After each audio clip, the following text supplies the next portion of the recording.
بسم الله واللهم صل وسلم وبارك على سيدنا محمد وعلى آله وصحبه أجمعين.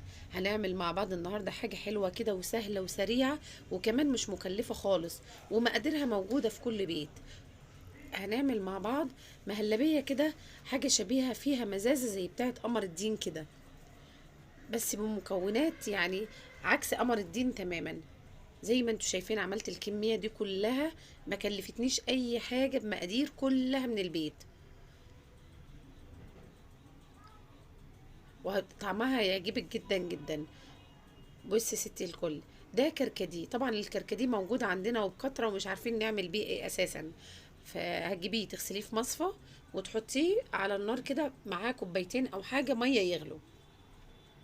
يغلي كويس جدا، اديه على النار يغلي من 5 ل7 دقايق او 10 دقايق لحد ما ينزل كل الخلاصه بتاعه الكركديه. وهو بيغلي بقى جبت انا بتاع كيلو برتقان، اللي هو البرتقان العصير، وعصرته، عصريه في الخلاط بشويه ميه او حاجه، او عصريه بعصره البرتقان. بعد كده جبت الهاند بلندر وضربت معايا الكركديه، او اضربيه في الخلاط، مفيش مشكله خالص. وبعد كده هنمسكه نصفيه. الخلاصه اللي بتخرج دي، الشوائب بتاعه الكركديه دي هتترمي.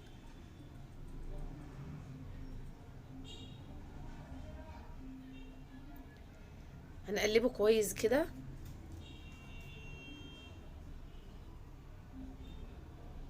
زي ما انت شايفه، ده هزوده شويه ميه عشان الكركديه بيبقى فيه سنه ايه، مراره كده.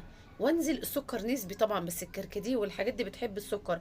انا هنا حطيت كوبايتين سكر لان ضفت عليهم حوالي لتر ونص ميه.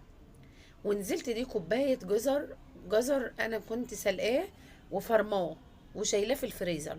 دي كوبايه اهي مليانه جزر عادي مسلوق ومفروم. اديلهم تقليبه كده مع بعض حلوه. قلبي فيهم شويه عما السكر يمتزج والجزر يمتزج معاهم. بعد كده انزلي عليه بقدم برتقان، عصير برتقان مركز، ده مش متضاف عليه ميه خالص البرتقان.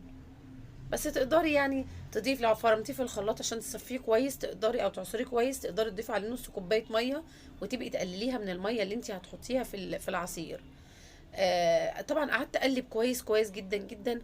ودي في الخطوه الاخيره، انا طبعا قللت الفيديو عشان ما يطولش معاكي في الوقت. ده نشا حوالي 3 معالق نشا كبار، فكيتهم بميه ونزلت فيهم نفس طريقه المهلبيه العاديه، ونقلب نقلب نقلب. وبعد كده ده ايس كريم فانيليا، او لو عندك كريم شانتيه تقدري تضيفي كوبايه، بتدي طعم معلقه، بتضيف طعم حلو قوي. تفضلي تقلبي تقلبي تقلبي نفس فكرة المهلبية العادية خالص لحد ما تبتدي تتقل معاكي. اول ما تبتدي تلف وتتقل معاكي كده زي ما انت شايفة، تحطيها بقى في اطباق وتزينيها بقى باي مكسرات عندك، جوز الهند، زبيب، عايزه تحطي عليها فول سوداني، تحطي اي مكسرات بقى انت حباه.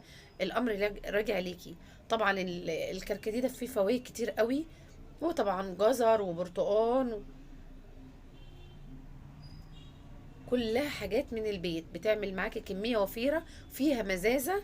زي يعني اللي ما بيفضلش الحاجة اللي فيها مزازة يا جماعة، ده العصير ده المهلبية دي فيها مزازة زي قمر الدين بالظبط. الناس اللي بتحب الحاجة مززة هتبقى حلوة بالنسبة لهم.